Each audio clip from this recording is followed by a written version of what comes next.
Hello and welcome to Moving Iron Podcast. This edition of the Moving Iron Podcast is brought to you by these great sponsors. Axon started out of a passion for keeping agriculture moving. Imagine having 100 years of tire and wheel knowledge in your back pocket the next time you sell a piece of ag equipment.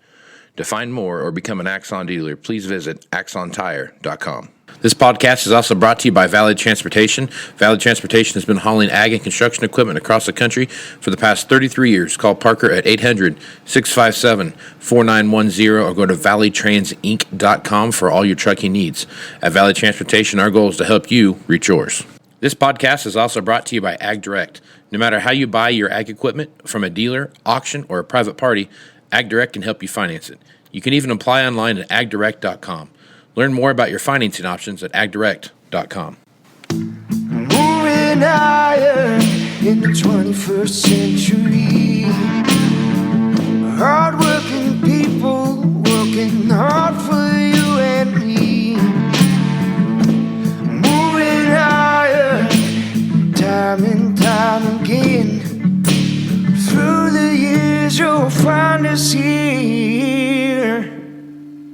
Moving iron. We decided to start a new segment. And the new segment's called Boots on the Ground. And the idea behind Boots on the Ground is that it's just that. We're going to go out and talk to people that are doing this kind of stuff every day. And Aaron and I kind of thought about it and what we were going to do and the perspectives that we want to bring into this. And I think we're going to reach out and talk to as many different people as we can go out there and talk to. So our first guest that we had on the Boots on the Ground is going to come up here next, and it's Kevin Vandervort out of Hoover's Inc. And they are Case IH dealer in East Coast, pretty much. I mean, New York, Pennsylvania, Delaware, Maryland, Virginia, North Carolina. So they cover a big swath area out there. And Kevin's a guy I met probably a year and a half ago, 2 years ago, something like that. And he's a smart guy, wealth of information, and glad we could have him on. So absolutely. So with that, Kevin. All right. So this segment is a new one that we just came up with, and it's not something we've done before. Aaron, I thought it'd be good to get some other perspectives in the podcast, because when you live and breathe in like one county in western Nebraska, in the Panhandle of Nebraska, you kind of hit a pinch point in the overall view of America. Well, don't shortchange us like that, man. Our coverage area is as big as a whole state, even though it's parts of two. Well, technically three. True. But so take it easy with that. Right. Same landscape though throughout the entire state. It is. So. Pivot, sagebrush, sand. That's exactly right. So we thought we would come up with this fancy name called Boots on the Ground, and we'd bring in a used equipment manager or some person like that from the industry that works in used equipment and kind of talks about what's going on every day and knows what's happening in the marketplace. And we thought our first victim would be Kevin Vandervort out of Hoover's Inc. out there on the East Coast, out there in where you at? Delaware, Pennsylvania, a little bit of New York, kind of in that area, right? So yeah, we cover Pennsylvania, Maryland, Delaware, New Jersey, Virginia, down to North Carolina line. Right on. Nice. Oh wow! So you really get down there. So you kind of get out to Martha's Vineyard much, or you kind of get down? No. You know what's interesting? There are no Case IH dealers in Massachusetts, Rhode Island, or Connecticut. Well, look there. You got some places to grow now. You got some expansion plans coming your way, it sounds like. Yeah. Modern day pioneers. Yeah. Load the covered wagon. We're going to Massachusetts. I don't know if I want to do that or not. Well, Kevin, kind of talk a little bit about. Kevin's been on the podcast before. I don't remember what number it was, but it was about a year or so ago, maybe 2 years ago. Kevin was on, but Kevin, tell everybody what you do with Hoover's and kind of what your position is there at the company.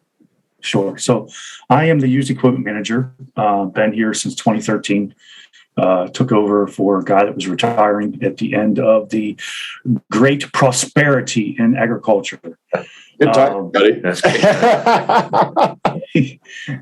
Larry had all the fun, and I came in and dealt with all the mess. Yep. and learn how to learn how to appraise and evaluate equipment as it was devaluing every month. Yep.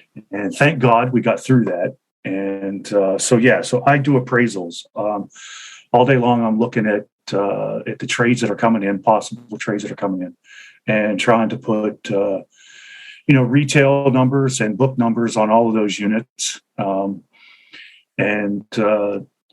that process, I am talking with other dealers, you guys, a bunch of other John Deere dealers I have good contacts with, and some Challenger dealers and AGCO dealers, and all the other colors out there that we deal with. So we are a Case IH dealer, and we also represent JCB. We have Kubota, Great Plains, Kraus, Kuhn, Knight, Woods.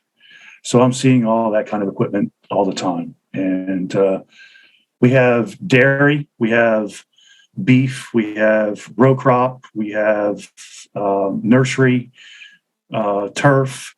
What else? Oh, cotton, peanuts, down in the Southern Virginia and North Carolina area. Yeah, that's right. Yeah. So potatoes, some row vegetables. So we're very diverse, and a boatload of poultry. Right. In the coastal, like your Maryland, Delaware, isn't there a lot of like high value crops in those regions too, or not? Yes. So much? Oh yeah. A lot of fruits and vegetables type stuff. Yeah, fruits and vegetables, cannery, still quite a bit of sweet corn, snap peas, green beans, cucumbers for pickles, spinach, all that kind of stuff. So there's a lot of center pivot irrigation in this area. Yeah. But the nice thing is it gives us a lot of diversity. But I see a lot of different pieces of equipment as well with that. Right. So yeah, you probably have a little bit of a lot of specialty equipment that comes across your way then. Yes. And that goes in cycles, but yes, it gets interesting. Okay. So I'm sure you're like every other dealer out there right now that's just flush with equipment. You don't know what you're going to do with it all. And you've got more stuff to sell than you can shake a stick at, right? It's interesting. We were going over some numbers about 2 weeks ago. Our new inventory manager and I. And when I took over back in 2013, we had somewhere like 700. I think we topped out like 720 pieces of used inventory, somewhere around $30 million worth of used equipment. And we have it's 243 pieces of used equipment in inventory right now at about I think it's $9 or $10 million. And we probably have less inventory than we had back when we were just 3 stores. Yeah. It's just incredible, the difference. Yeah. Yeah, it's amazing. We were talking about that the other day, that if you take a look at an inventory situation right now where we're at, we have less inventory now than we did when we had, like you said, like 3 or 4 stores. I mean, and back then we were stressed out about that. Now we're looking at this going like, man, hope we have something to sell. We're using customer databases as far as what they have on farm to start talking to people about what's going on, what they might be looking for, upgrading those kind of things, and trying to build that washout cycle, non-organically, really. I mean, you're just trying to create something out of thin air and see if you can't get something to stick. Yeah, it's the worry now is, as you said, what are we going to have to sell? Our sales guys are commission, right? So they have to be selling, and if they're not, and by all means, I do not want them to not be making money. If they're not making money, they're not going to be happy. They're going to be looking to go somewhere else. Right. Where that is today, I don't know, but they're going to be looking to go somewhere else. So I want them selling. I want them trying to find stuff. Yep. And the dichotomy right now is, okay, that piece, how premium is it that we go great guns on it versus is it really just an average piece that kind of looks good? Right now, I think right now every average piece, because there's so few, looks a little better than what it did, 6 months ago. Yeah. What is that? It's a 2 at 10 and a 10 at 2. Yeah, there you go. So, I think there's such little inventory right now that everything looks like a 10. Yeah. It's crazy. And so, that's the big thing, is making sure that I have good relationships with all of my John Deere buddies so that I can try to get any of your red trades. Right. And so that I have some inventory to sell. Yeah. And what green stuff I get, I'm sure, all my John Deere buddies are looking for that, because we're all in the same boat here. Yeah. That's such a key part to this, making all this thing work, is that, as far as strategically, staunchly against each other we are, we're kind of linked together in a lot of ways. It's further away you are, the more friendly we're going to be with you, type of thing. That's usually how that works. And you know what? And you know what's funny? Kevin could probably relate to this. In a normal year, kind of your best allies are your case or my Deere dealers that are a couple organizations away. Like you have a buffer, in between. And now those are your biggest enemy, because we're all after that one tractor that's for sale in North America, So now we're in a world where you and I are more allies than me and Green Dealer A, or me and the Agco guy are better allies than me and Green Dealer B. Yeah. I really feel like that is the world we're in and have been in for at least 6 months. For sure. So, Kevin, talk a little bit about what's going on in your area right now. So, what are you seeing? What's the hottest thing right now? You got obviously tractors. I mean, that's an easy one. But you start looking at coming into spring like this. You've got planter situations. You got spring, harvesting kind of here looming over the horizon here. So, I guess as you take a look at those two things, how are you handling those situations, and what are you really driving for right now as far as inventory? So we're coming, obviously we're coming into planter season. I was really surprised that last fall we did a bunch of trades, and we had a number of 16-row corn planters, 16 and 1632 planters, and we sold out of most of those by the end of the year, which I was quite surprised, because it was kind of an off-season sale time. So we're coming into the spring, and we'll be in the midst of planter season with a few 6s and some 8s, and not really a lot of anything else. And it's going to be interesting to see how people react to that, because we don't. There'll be a few new pieces that will free up some of units that are still on the farm, because the person said you can't have it until I have my new. Right. And I'd have to go back. I think most of those are already pre-sold, so it's going to be interesting to see how this plays out. And I've had a few sales guys come to me and say, "Hey, I'm looking for this planter. Can you go find something?" And I've told them, "Look, at this point, I have to go buy from one of my fellow Case ICE dealers to get you something, because there's nothing red on any of my John Deere guys' lots." Mm-hmm. And so I'm not going to get a deal. If it's already listed on the internet, those guys aren't going to give me a deal. Right. So can I have that at ask price plus 10%? Nope. Has to keep it in the area. Be like,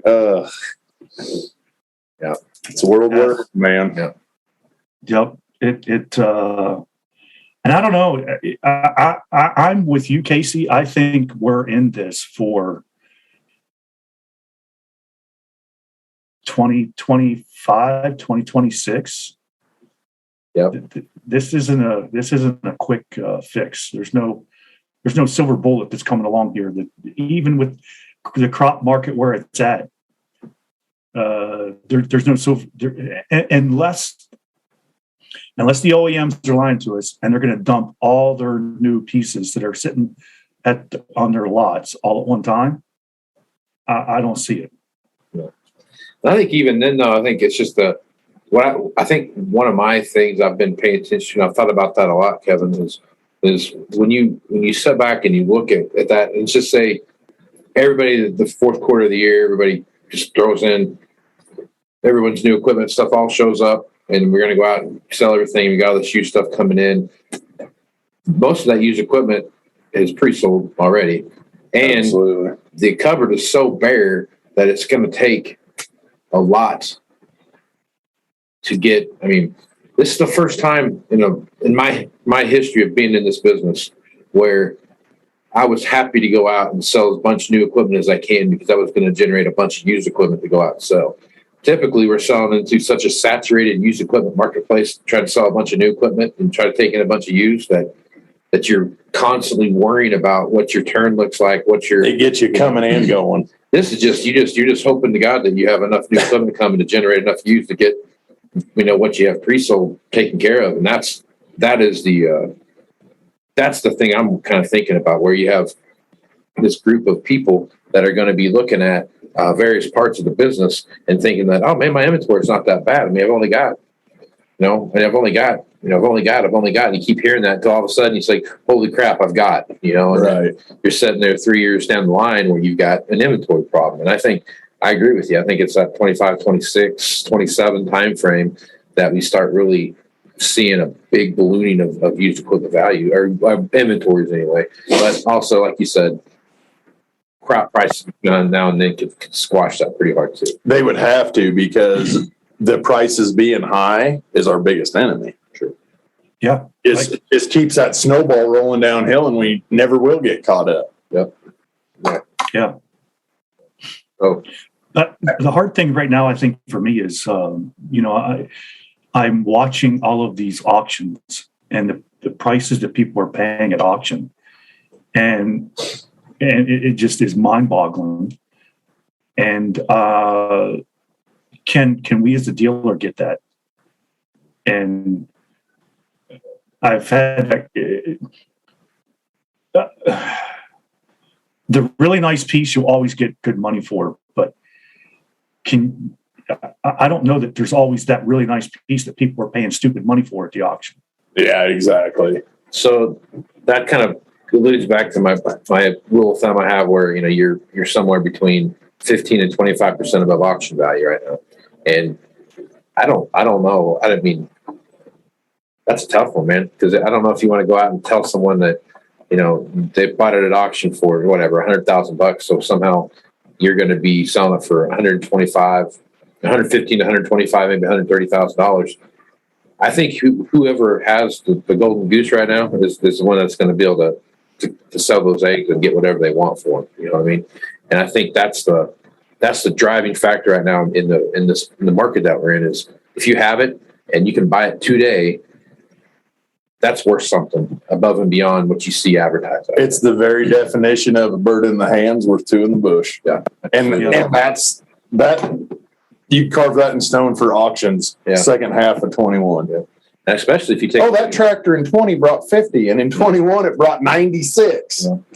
So in your area, this is something I've been paying attention to as well, is how many retirement, estate sales, those kind of things are popping up around there. And I can't really say that I've seen a whole bunch of stuff like that. We've had some conversations with customers that are pretty much retired. They kind of pulled that, I'm not going to really plant anything this year, but I'm going to have someone farm the ground for me type of thing.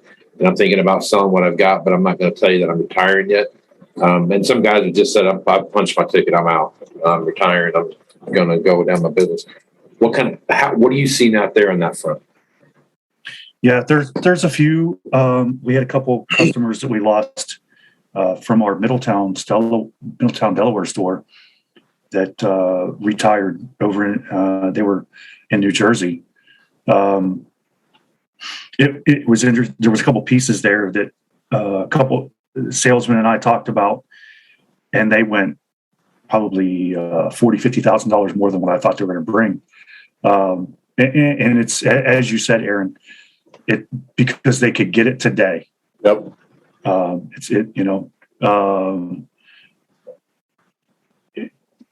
If you're thinking about retirement, now is the time to. Yeah. Oh my goodness! Now is the time to do it. Absolutely. You could retire for 5 years, sock that into some kind of account, let it grow, and then go buy cheap machinery when it falls out of bed again. Yeah. That's one of them used equipment guy thought processes right there. Everything's for sale. I mean, I'm not seeing a mass exodus, but I would say it is the normal, probably 3-4% that we see every year. Yep. I don't believe it's increased from that, but it's just that the people that are doing it right now, they're making out. No doubt about it. No doubt about it, for sure. Well, Kevin, hey, man, it's been a good conversation, man. What's the last thing you want to throw out there for the people out there on the podcast? Wow. Perseverance, just take it one day at a time. It's going to be interesting. We're all in this boat together. There's not one OEM that was not affected by what's been going on and by all this craziness. So, with that perseverance, also please be patient with us as dealers, because we're the OEM is above us, and poop runs downhill, and so we're just trying to deal with what the OEM has given us as best as we can, and trying to satisfy you as the customer. So please bear with us and give us some patience, but we're all going to persevere. Absolutely. Last thing I put out there, man, is that Kevin came to the Moving Iron Summit last year, and it was good to finally meet him in person. That's one of the good things about doing that. I talked to Kevin a million times, but I never actually put a face to his name. So it was good to see you this past fall here at the Moving Iron Summit, man. It was great to be there. Create firm up relationships and create more relationships, and at the end of the day, that's what we got to have to help each other out, because we're all trying to move used equipment, and we're all trying to buy it properly, because that's our job, buy it properly and make sure our sales teams are buying it properly, so that we can resell it for a fair price. Right. Exactly right. Well, Kevin, man, appreciate you being on, bud. Yeah, thank you. Appreciate the invitation. All right, thanks, Kevin, for being on the podcast, man. Make sure you guys reach out and talk to Kevin. He's got a lot of good stuff going out there, and especially if you're out there on the East Coast, make sure you give those guys a shout. Well, Aaron, I think that's pretty well good jumping off spot here for the podcast. If you got any last things you want to throw out there? Man, not that I can think of. Yeah, that's a good one. I would just go out and say that anyone that's starting to do this now, you can't be on the phone enough. And that's the easiest way to start doing that. Yep. And growing that contact base with. Always be looking for contacts, because eventually you get enough built up that the selling becomes requires far less effort. And just like Kevin said, I mean, and I'll go back and say this, when we were talking, I want to have as many non-John Deere dealer contacts as I have John Deere dealer contacts. Yep, absolutely. And because it comes back right down to that. That asset that you can bring back to the dealership of knowing who to call when you've got X on the lot. Right. And have that candid conversation with that's going to help you sell that piece of equipment is priceless. Yep. You can't put a value on that. So. Yep, absolutely. Good deal. All right, Aaron, people want to reach out to you, get more information about what you got going on. What's the best way to do that? I'd say call me, text me, 308-760-1193. Did you get your Twitter thing figured out yet? Not yet. Outstanding. I just have to start a whole new one. No. Well, you can find me on all the social media that still works for me. So Facebook, Twitter, and Instagram is where you find the latest editions of the Moving Iron Podcast.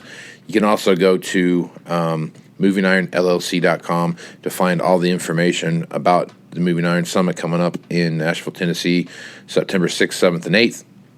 If you want more information about that, just send me an email at MovingIronPodcast at MovingIronPodcast.com, and I can get that to you. So kind of back to the whole idea of building networks, right?